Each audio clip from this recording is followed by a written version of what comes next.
If God were to go to sleep, what would it look like? This is Jewish Life 101.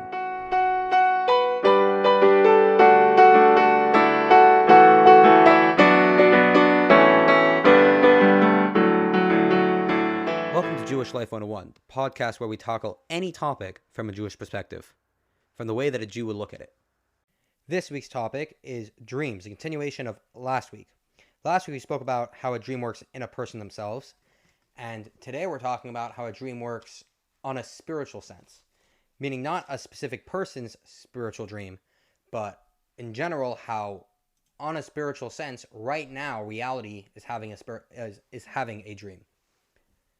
Before we start, I'd like to remind everyone that you don't need any background information to listen to this podcast. Anything that is stated that needs more explanation, we will try to point out that we will explain it a different time. Let's jump into it. Right now, the world is in a state of sleep because on a spiritual sense, things are in a way of sleep. It doesn't mean that God is in a dormant state, God forbid, because God can't be in a dormant state. So what do we mean by that?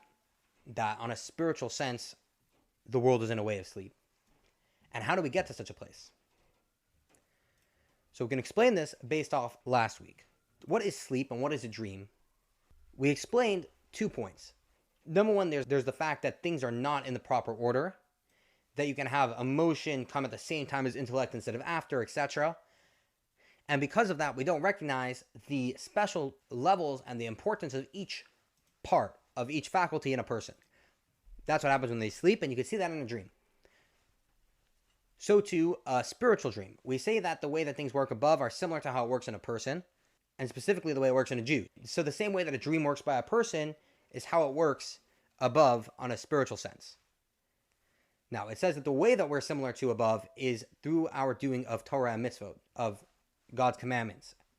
And therefore, when our fulfillment of God's commandments are in a way of sleep, that makes parallel to us, on a spiritual sense, things are in a way of sleep.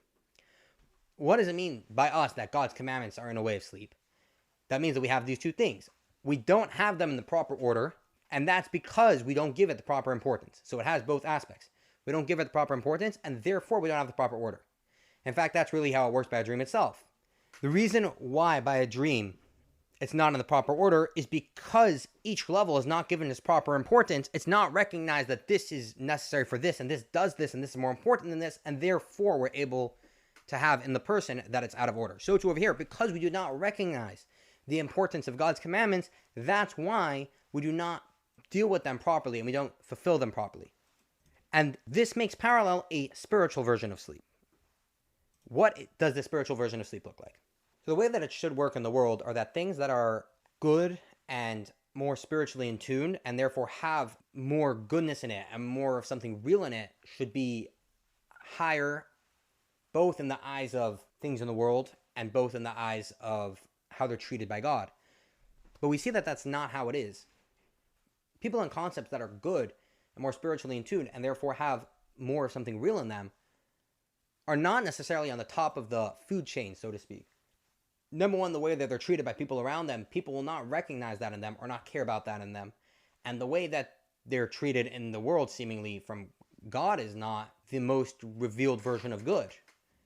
Other people seem to have it better off than them, which means that that they're out of order. We don't recognize their importance, and therefore they can be out of order on the food chain, so to speak. Now, last week we explained that there's another aspect in the concept of sleep. What happens to the person's abilities when he's sleeping? It's not that he stops having abilities. Number one, we pointed out the fact that they obviously exist in an active version of a person because we see that in a dream they take effect, etc. But the part that isn't there anymore, something left. What happened? So what happened is his abilities, the main parts of his abilities, retracted back to the soul. The soul is what gives life, and the soul is what gives ability to think, to feel, to do, and that retracted back to the soul. And over there, even though that's why they feel all equal, because in the eyes of the soul they're all equal, that's also when they have their ultimate level of completion. That's when they're in their most complete state, and they get revitalized over there, which is why a person wakes up refreshed. So too by us on a spiritual sense. The way it works is that there was God, and God has the capability to create worlds, both the spiritual worlds and the physical worlds. But that originally started out as a capability in God. They're all equal. Number one, they didn't exist yet in specific details. And in the eyes of God, they're all equally unimportant. And the only importance they had was the fact that they can be used to express what God wants, or express godliness in the way that God wants. And that aspect they felt at that time, because they were inside God, still in a way of potential. And that really is their ultimate purpose. And therefore, if they feel that purpose, they're in their ultimate state. So the highest state they could be is in that level. Now, the way it works is that from there, God takes that energy, takes it out, takes that capability, and actually creates the worlds. And when it creates worlds, the ability is split into higher levels and lower levels, and even lower levels. And then we recognize that the higher levels are higher and the lower levels are lower. The higher levels are closer to God and contain more godliness. The lower levels, less. And then we can recognize the importance. But that's only when it's in a revealed way. When the revealed parts of this revelation of godliness is taken back, this similar to how it works in a dream, what's left is only a hidden version of godliness, which we don't see, that still remains to create the worlds, but the revealed parts were retracted. But when it's retracted, it's put in its ultimate best state, because only then does it feel its ultimate purpose. So really, the godliness is becoming even better. Now that we realize that the godliness became even better than the way it is down here, because the way it is down here, it doesn't recognize that. It only recognizes the fact that, oh, I have more godliness, I have less godliness. It doesn't realize its ultimate purpose of that it exists to express godliness. But now that we realize that when it goes up, when the reality, right how it is right now, in a way of sleeping, in a way of dreaming, it's even higher than how it would be, if not how it would be in the alternative. Now we see that it's similar to a dream in an even stronger way, because not only is it that it is supposed to be high and it's being treated as low, it's out of order, but it's supposed to be treated way, way higher than it would be alternatively. It's much higher. So the flip over is a way stronger flip over. It's an even bigger dream. It's an even bigger warped reality. It's an even bigger warped reality that the highest and the highest, in this case, goes to the lowest of the lowest. Because this version of being high is the ultimate height of spirituality.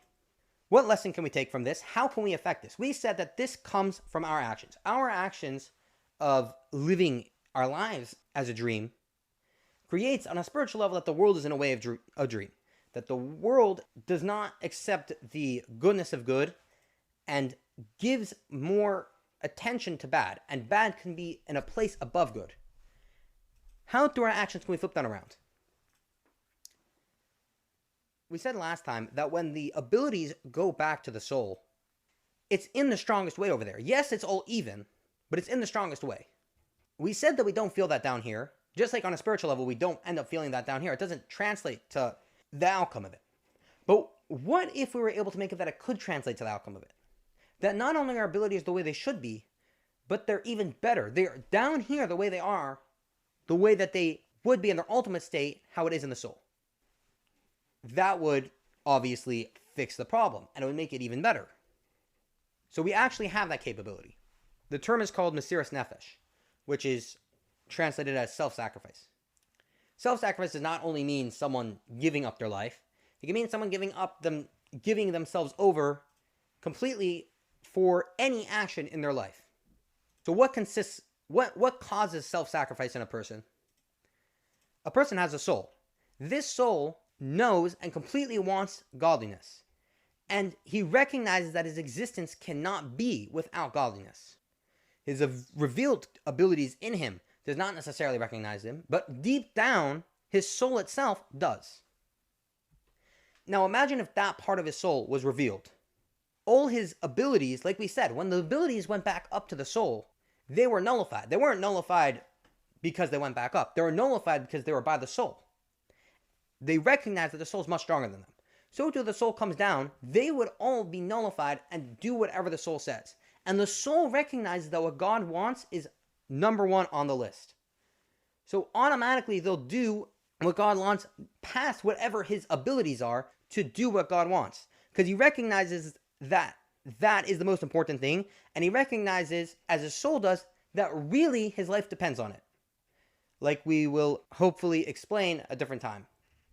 When a person has this, that he takes the soul, the deep down level, and he brings it to the abilities, that the abilities how they are in the body are in this very revealed way, it'll make that also on a spiritual level.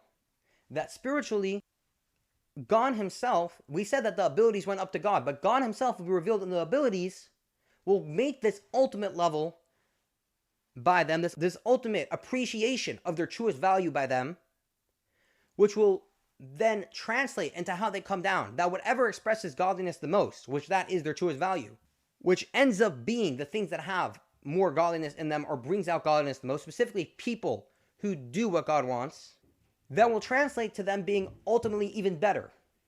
And when we have God in this world, that will cause Moshiach. That will come the upcoming redemption, which is that we will feel the presence of God in this world.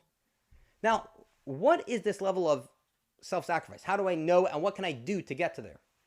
So number one, the way that the self-sacrifice has to be in every detail of his day, because we're trying to bring that godliness into of the worlds, not only in the spiritual world, but all the way down to this physical world and every single corner of it, which that will be what will happen in the upcoming redemption, and that's how it most affects our personal lives. And that's what God wants. So we have to bring it into every single moment of our day. It's said that nowadays, in our generation, the biggest struggle that we have that really needs an actual level of self-sacrifice to be able to overcome it is the concept of being put down, being afraid of the people around you, the situations around you. You feel like the world around you is making fun of you, is mocking you, is putting you down. And you feel like you also have an internal part of you which is doing the same thing. It's like this external force inside of you which is just putting you down, telling yourself off, telling yourself it's unimportant. What are you doing? Fighting that voice inside of you and fighting that voice from around you, that is the ultimate Mesiras Nefesh. You feel from all these opinions that what I'm doing is either not right, or even if it's the right thing, it's not good for me. I can't do it.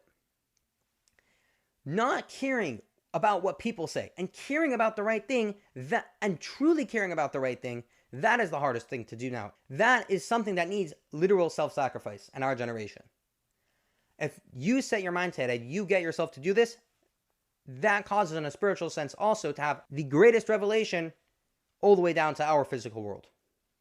Thank you for joining us. We wish you an amazing, wonderful rest of your day.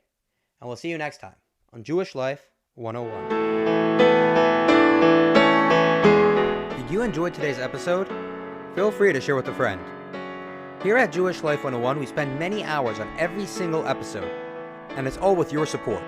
Just click the link in the description to find out more, and we'll see you next time on Jewish Life 101.